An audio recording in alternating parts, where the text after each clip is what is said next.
네, 우리 경천교회 아동 이팀 친구들 안녕하세요. 오늘도 전도사님이랑 같이 영상으로 예배를 드리게 되었습니다. 오늘 함께 우리가 살펴볼 말씀은 요한복음 19장 28절부터 30절까지의 말씀이에요. 함께 말씀을 읽어보겠습니다. 그 후에 예수께서 모든 일이 이미 이루어진 줄 아시고 성경을 응하게 하려 하사 이르시되 내가 목마르다 하시니 거기 신 포도주가 가득히 담긴 그릇이 있는지라. 사람들이 신 포도주를 적신 해면을 우슬초에 메어 예수의 입에 대니 예수께서 신 포도주를 받으신 후에 이르시되 다 이루었다 하시고 머리를 숙이니 영혼이 떠나 가시니라. 아멘. 네, 우리 친구들, 오늘은 종려 주일입니다. 혹시 종려주일이 어떤 날을 기념하는 주일인지 아세요? 예수님께서 우리의 죄를 씻어주시기 위해서 십자가를 지셨잖아요. 그 십자가를 지시기 위해서 예루살렘을 향해 가시는데요. 이 종려주일은 예수님께서 예루살렘에 들어가신 날을 기억하는 절기예요. 예수님께서 예루살렘에 어떻게 들어가셨을까요?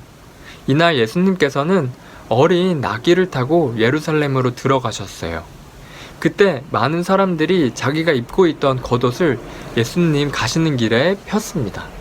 그리고는 종려나무 가지를 펴서 흔들면서 호산나 다윗의 자손이여 찬송하리로다 주님의 이름으로 오시는 이여 가장 높은 곳에서 호산나 라고 외쳤습니다. 우리 친구들 이스라엘 백성들은 예수님께서 예루살렘 성에 들어오실 때 종려나무 가지를 흔들었는데요. 이 종려나무는 대추랑 비슷한 열매가 열린대요. 그래서 대추야자나무라고도 합니다. 이 종려나무에는 어떤 의미가 담겨져 있었을까요? 이 종려나무는 승리와 영광을 상징했습니다. 이 종려나무는 곧게 뻗어 있잖아요. 그래서 이 나무 모양이 빛을 상징했다고도 해요.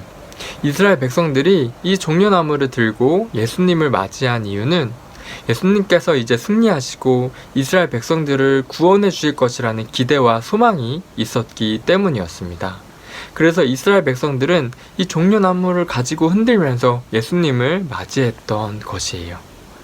여러분, 사순절이 시작되고 6번째 주일을 종려주일로 지키는 거 우리 잊지 말아요.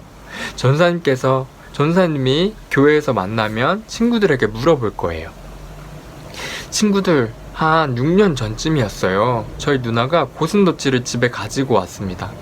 친구가 키우기가 힘들어서 고슴도치를 대신 키워달라고 맡겼던 것이었어요. 생전에 고슴도치를 이렇게 가까이서 본 적이 없었어요. 그래서 신기하기도 하고 귀여워서 많이 지켜봤습니다. 그리고 먹이도 주고 그랬는데요. 만지지는 못했어요. 왜냐면 고슴도치 털이 삐죽삐죽 하잖아요. 그래서 찔릴 것 같고 다칠 것 같아서 만지지는 못했습니다. 그래도 매일 지켜보고 예뻐해 줬는데요. 그러다가 겨울이 찾아왔어요. 여러분, 그런데 고슴도치가 똥도 싸고 그러다 보니까 냄새가 너무 많이 나는 거예요. 그래서 누나가 베란다에 고슴도치를 놓고 키우기 시작했습니다. 고슴도치를 베란다에 놓은 후부터는 잘 돌봐주지 못했어요. 눈에 띄지 않으니까 그냥 한 번씩 살펴봤는데요. 제가 살펴보지 않은 지가 한 3일 정도가 된 것 같았어요. 이상한 느낌이 들어서 베란다를 봤는데요. 글쎄, 고슴도치가 딱딱하게 굳어 있는 거예요. 누나가 계속 밥도 주고 그랬겠지만 고슴도치가 원래 따뜻한 곳에서 사는 동물이잖아요. 그런데 날이 추워져서 베란다로 나가게 되니까 결국 죽게 된 것 같았습니다. 그때 너무너무 슬펐어요. 왜 더 챙겨주지 않고 따뜻한 곳에서 돌봐주지 않았을까 하는 속상함 때문에 정말 슬펐습니다. 이렇게 제 생에서 처음으로 가까이 봤던 고슴도치는 그렇게 떠나버렸습니다. 저희 집에서 키우던 고슴도치가 안타깝게 죽어서 너무나도 슬펐는데요. 오늘 말씀에서도 죽음에 대해서 말씀하고 계십니다. 오늘은 어떤 분의 죽음에 대해서 말씀하고 있을까요? 바로 예수님의 죽음입니다. 지난주에 말씀드린 것처럼 예수님의 제자 가룟 유다가 종교 지도자들에게 예수님을 은 30에 팔아버렸어요.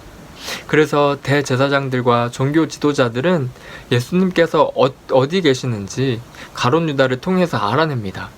그리고는 군인들을 풀어서 예수님을 잡으러 오죠. 이렇게 예수님께서 군인들에게 잡히시자 곁에 있던 제자들은 대부분 도망갔습니다.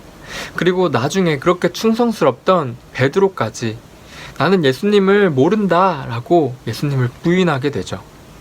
그리고 예수님께서 예루살렘에 나귀를 타고 들어오실 때 종려나무 가지를 들고 환호하던 그 수많은 백성들도 예수님에게서 등을 돌리고 맙니다. 그리고는 백성들이 차라리 예수님을 십자가에 못 박으라고 그렇게 소리치기까지 합니다. 우리 친구들, 예수님께서 어떻게 돌아가셨는지 아시죠? 예수님께서는 채찍에 맞으시고 또 군인들로부터 조롱도 당하시기도 하고 그리고 끝내는 십자가에 못 박혀서 돌아가셨습니다. 우리 친구들, 십자가는 세상에서 가장 무섭고 끔찍한 벌이었어요. 오랜 시간 동안 십자가에서 손과 발에 못이 박힌 채로 매달려 있게 하는 형벌이었어요. 이 형벌은 너무 끔찍하고 무서워서 아무에게나 내려지지 않았어요. 아주 무거운 범죄를 저지른 사람에게만 이 끔찍한 형벌이 주어졌습니다. 예수님께서는 아무런 죄도 없으시잖아요. 그 누구보다도 어려운 사람을 도와주셨고 사람들에게 하나님 나라를 보여주셨고 사람들을 구원하여 주셨는데 왜 아무런 죄도 없으신 예수님께서 이렇게 못 박히셔야 했을까요? 바로 우리의 죄 때문이었어요. 우리는 모두 죄로 인해서 죽을 수밖에 없는 사람들이었어요. 하지만 아무런 죄도 없으신 예수님께서 우리의 죄를 모두 대신 지시고 십자가에서 돌아가신 겁니다. 마치 이스라엘 백성들이 양을 데리고 와서 하나님께 예배하고 죄를 용서받은 것처럼 말이에요. 예수님께서 우리의 죄를 위해서 어린 양같이 하나님께 드려지신 것이죠. 우리 친구들, 예수님께서는 오늘 말씀 30절에서 다 이루었다 라고 말씀하셨습니다. 예수님께서 무엇을 다 이루신 것이었을까요? 바로 우리를 구원하기 위한 계획을 다 이루었다고 말씀하신 겁니다. 그 계획이 바로 십자가였습니다.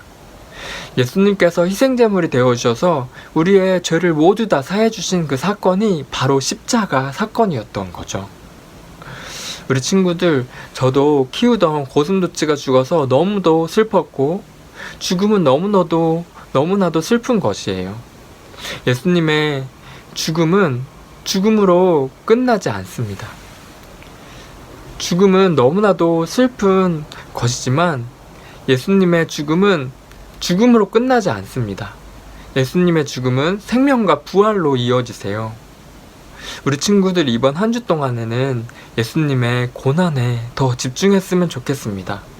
예수님께서 우리의 죄 때문에 고난 받으시고 또 십자가에 못 박혀서 돌아가시기까지 하셨는데 우리가 주님 앞에서 회개할 것이 무엇이고 또 고쳐야 할 것들이 무엇인지 생각했으면 좋겠어요. 그리고 예수님께서 목숨까지 내어주신 그 사랑이 얼마나 큰지 우리가 한 주간 더 깊이 생각했으면 좋겠습니다. 네, 전사님이 기도 드리겠습니다. 살아계신 하나님, 오늘 우린 예수님이 어떻게 돌아가셨는지 또 얼마나 많은 수모를 겪으셨는지 말씀으로 듣고 알았습니다. 주님, 우리의 죄를 용서하여 주시기 위해서 계획된 모든 십자가 사건을 이루시고 또 죽기까지 우리를 사랑하여 주셨는데 우리는 주님께 드릴 것이 없습니다. 다만 주님, 한 주간 주님을 더욱더 사랑하는 마음으로 기도하며 말씀을 읽고 또 주님을 생각하게 하여 주옵소서. 그래야 주님을 마음에 더욱더 가득히 품고 또 회개하며 주님을 바라보게 하여 주옵소서. 그렇게 되는 우리 친구들과 제가 될 수 있도록 성령님 인도하여 주시옵소서. 살아계신 예수 그리스도의 이름으로 기도드립니다. 아멘.